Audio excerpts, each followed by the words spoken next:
Entreprises unies et fortes s'organisent autour du président de la Fédération des très petites entreprises, Alan Nagam.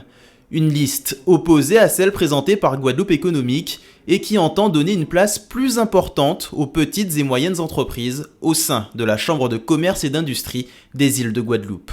J'ai dit non à la cabale de la liste unique, c'est-à-dire une liste où il n'y a pas de président, on arrive et que les entreprises, bien entendu, comme il n'y a pas de vote, il n'y a pas d'élection, à ce moment-là, on arrive à la Chambre et on fait nos affaires. Et maintenant, nous sommes partants pour une élection démocratique. C'est-à-dire que c'est les chefs d'entreprise qui vont choisir la liste, qui vont choisir le président qui va diriger effectivement les affaires économiques du pays.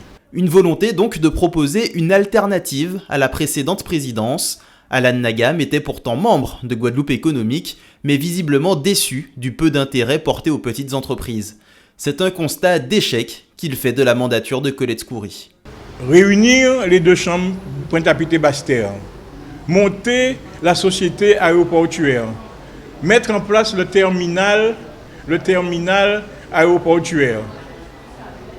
On en fait quoi de l'économie? 70 000 chômeurs. Des entreprises qui sont tuées à la barre du tribunal.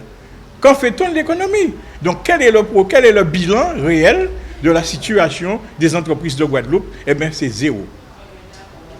Alan Nagam, soutenu par un large panel de représentants d'entreprises tels que l'Union des commerçants pointois et son homologue basse-terrienne, en passant par la Fédération du BTP ou encore l'Association des marins-pêcheurs, se présente comme l'outsider de ces élections.